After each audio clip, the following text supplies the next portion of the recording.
And about my roles and responsibilities, so I have developed several API in this project, and I have written unit test cases as well. That is all about me. Thank you.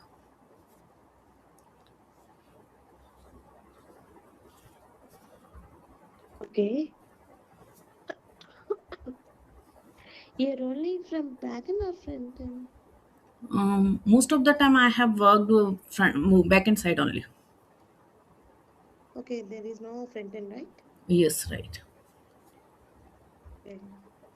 What are the Java versions you have used? Most of the time I have used Java 8, but I have used Java 17 also. Okay, explain Java 8 features.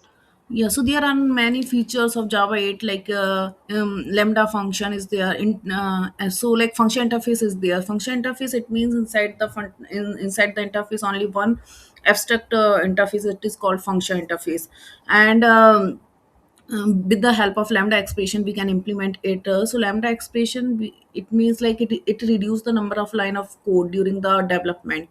It is called lambda expression. And stream api is also introduced. So stream api is mainly used for perform operation on data, like matching, filtering, mapping. And optional class is also introduced in Java 8. So with the help of optional class we can avoid a null pointer exception.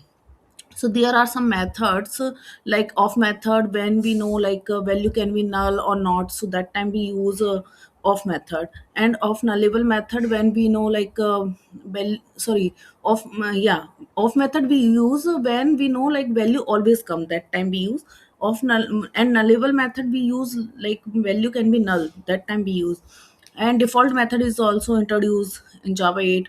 So like we can create complete interface inside the a complete method inside the interface with the help of default method. So it we can say like uh, it we can say like follow backward compatibility. Okay. Okay.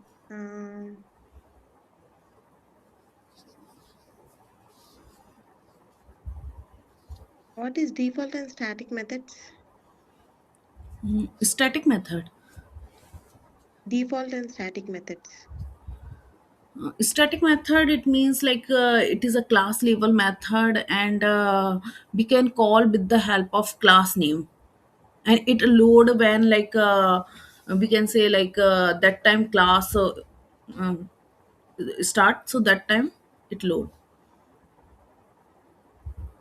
Okay.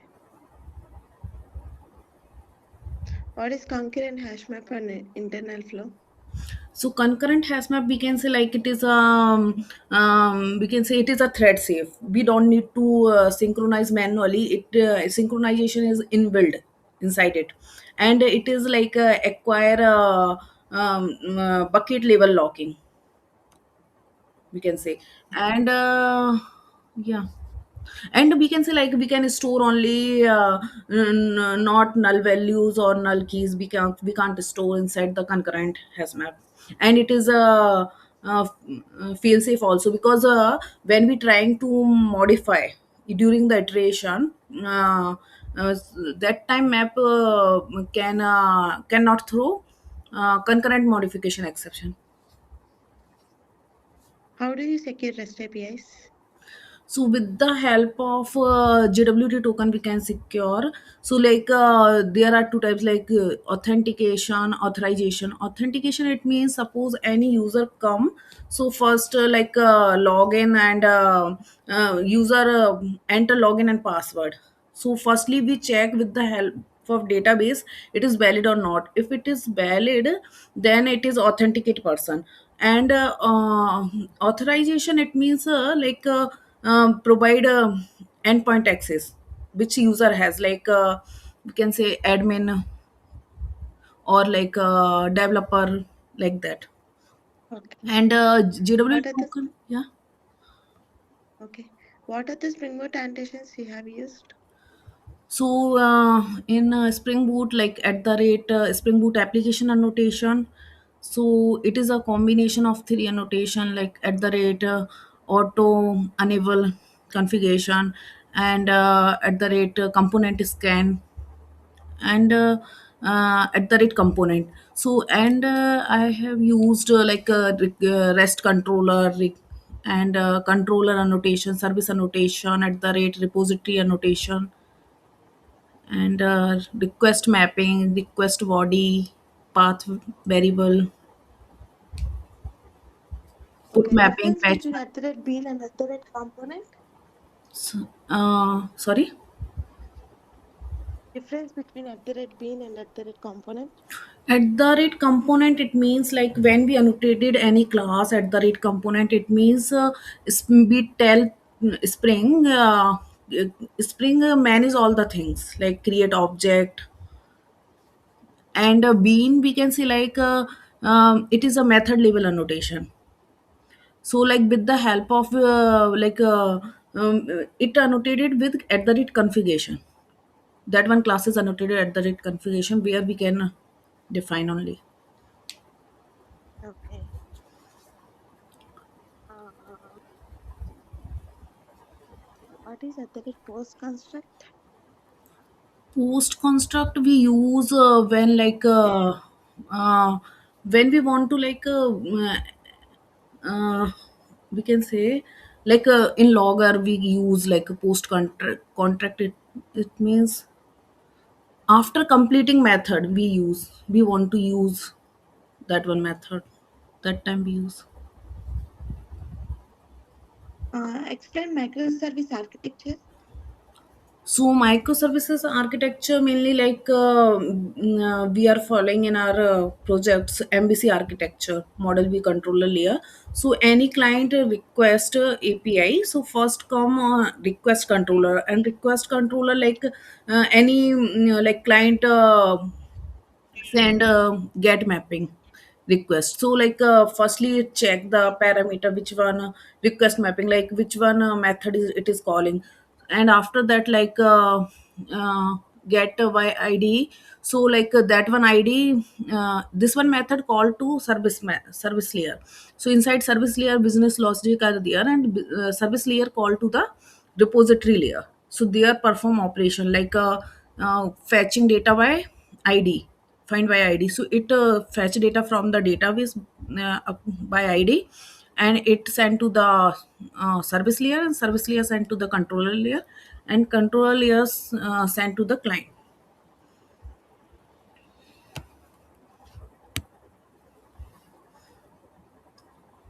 What is Saga pattern? Saga pattern, it is a sequence of local transactions. So we can say we have a multiple microservices. So when we any transaction fails, so compensation transaction will be occur. So it is a two types: choreography and orchestrator. So orchestrator is a it follow the centralized workflow. Suppose we have a two microservices A and B. So and if we use orchestrator, so like a microservice call, firstly orchestrator call to a microservices. If we are calling any method of a microservice, then it give a response to the orchestrator. And then we want to call any method from microservices b, so orchestrator call that one, we can say. Please share your screen. Yeah, sure.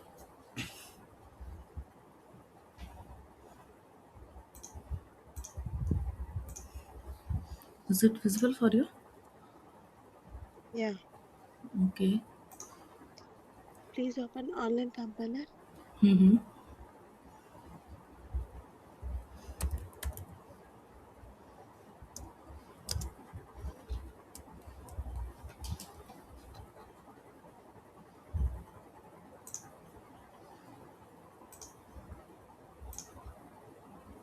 Mm-hmm.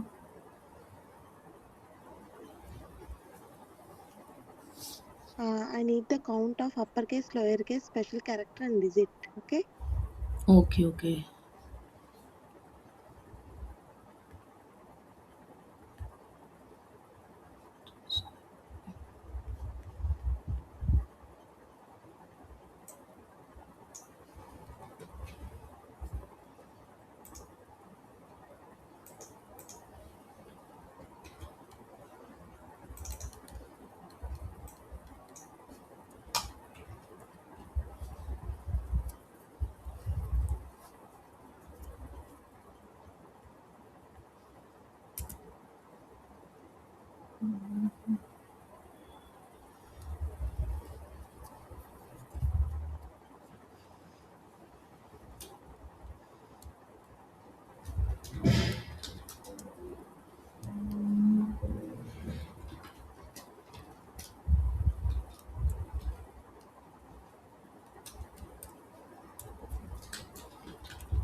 So yeah, it is working fine. Okay, but you have Mr. Special Characters. A special character. That's, okay, that's okay. Deployments, do you have any idea? Sorry. Deployments. Yes, I have. Can you explain any recent one? Sorry. Can you explain any recent one? Yeah, so like in my previously project we have used like Kubernetes Docker. So like firstly our application, so firstly we build a jar file, and after that with the help of Docker we create image, and with the help of Helm chart their like deployment file is also there. So with where we placed like our image, so with the help of we can deploy. And in my currently company we are using AWS, so there we are using Elastic Beanstalk. So with the help of we can do it. So like with the help of Elastic Beanstalk, like with the help of Terraform we create like we create one inside Elastic Bean we have to configure some fields like Java version, jar file we have to upload, and these fields we have to define. And after that we launch, so it automatically like create EC2 instance, and like it automatically scaling we can say. So and after launching, like it provide we can get one URL, public URL, so with the help of we can check it is deploy successfully or not. Okay. Uh, yeah, okay, Varsha. I'm done with this interview. Do you have any questions or queries? Yeah, so can you please tell me like if I select, then what roles and responsibility are there and what type of project is there? Actually, I don't know the project. It's like a generalized L2 for the company. Okay. Uh, roles and responsibilities is completely on what you are working now, right?